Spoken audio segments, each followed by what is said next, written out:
Estamos ahora en la casa de Jairo Ruiz, catedrático de Historia de la Universidad del Meta. Jairo, mucho gusto, encantada de conocerlo. Cuéntenos entonces cuál ha sido el papel del llano en la independencia. Súper importantísimo, porque es que sin los habitantes del llano no se hubiera podido llegar a ese proceso. El mismo Bolívar lo reconoció, ¿no? Lo reconoció y decía que si Santander no hubiera organizado a esos grupos de guerrilla que tenía el llano saltando del timbo al tambo, porque eso no era un ejército. Pero si no hubiera sido por ellos, olvidémonos. No hubiera habido esta independencia que se dio. Sobre todo que, como ustedes conocen muy bien, que todo el territorio neogranadino estaba en poder ya de los realistas. La única provincia independiente que se logró mantener fue la de los llanos. Ustedes deben de recordar que hasta las mujeres de los llaneros iban 1 kilómetro atrás de la tropa. Las juanas, como les decían.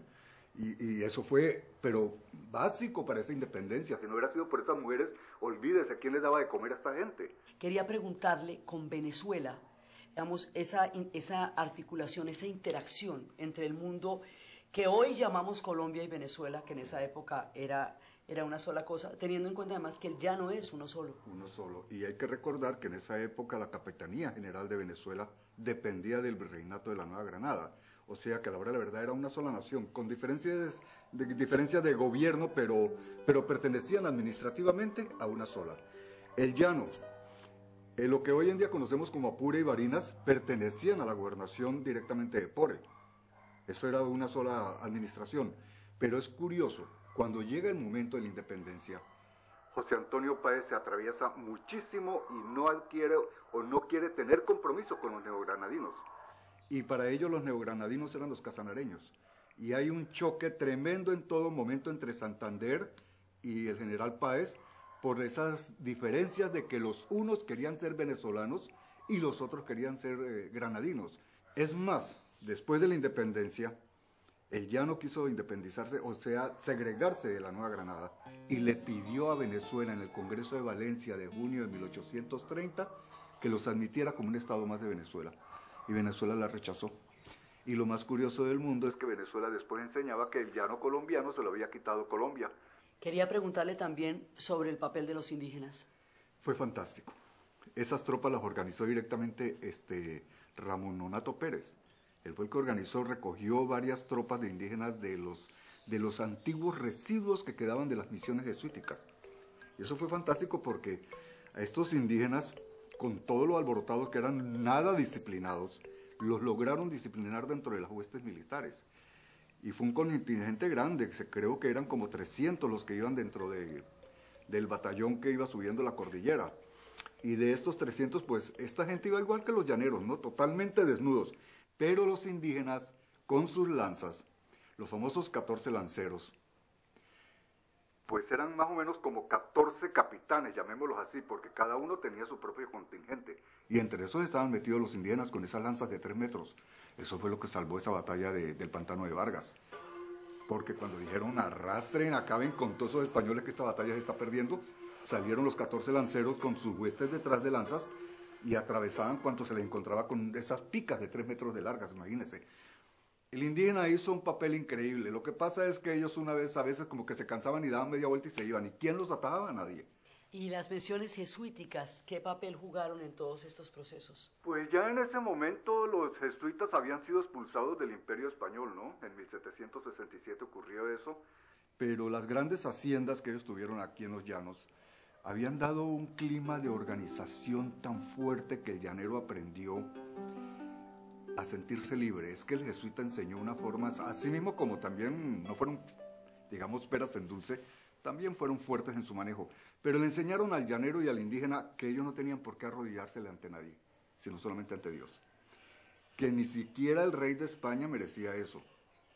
Entonces, ¿qué ocurre? El llanero forma ese sentido de libertad tan tremendo que cuando va a comenzar la reconquista española, el llanero se da cuenta que está peligrando esa libertad con que ellos vivían aquí en el llano. Y por eso se forman ese sinfín de guerrillas que nadie las podía organizar. Ellos organizaron también al llano, que lo llamaban nuestra pequeña democracia llanera. A eso se debe que el llanero hubiera luchado de esa forma para independizarnos de España.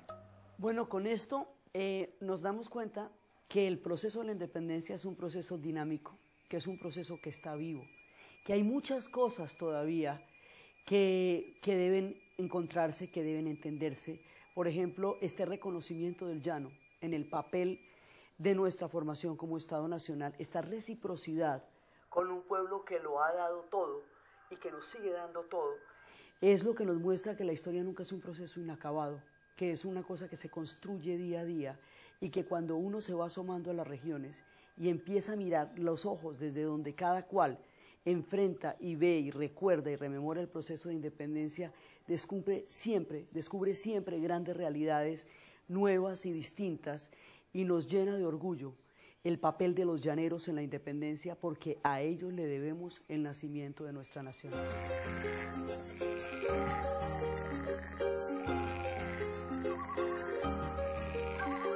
A esta historia se le añade una apropiación desde lo pedagógico y la manera como se enseña la historia. Y para eso contamos con la valiosa presencia de Laura Caballero, licenciada, que es profesora de sociales de niveles 9 a 11 de básica secundaria.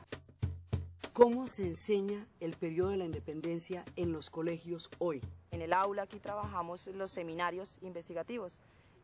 Partimos mucho el proceso del seminario alemán, el muchacho lee, los niños leen, se les citan fuentes, investigan y de su investigación traen un proceso que va a ser desarrollado a modo de conversatorio en la clase para ciencias sociales, pero eso lo integramos mucho con la región, además porque pues el valor regional que tiene el llano, ya le decimos a los muchachos piensen ahora en su entorno y en su región, en ese momento histórico que están estudiando. Pretendo que el muchacho busque fuentes orales, que vaya a las fuentes orales, que pregunte a las personas, que busque a los ancianos de Villavicencio, a los abuelos, que les pregunte y que contraste esa fuente oral con su fuente escrita primaria, con su documento primario.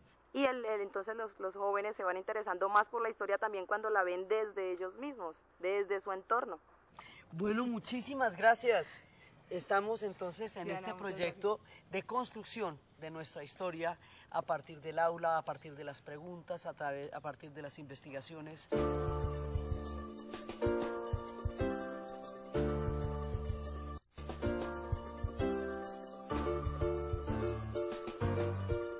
Después de haber recorrido cada una de sus percepciones, de sus diferentes formas de entender el papel que ellos tuvieron, lo que sienten respecto al presente y al pasado y el imaginario que se ha formado en esta región, nos despedimos hasta la próxima cuando continuamos nuestras investigaciones sobre lo que estaba pasando en las regiones en el proceso de la independencia.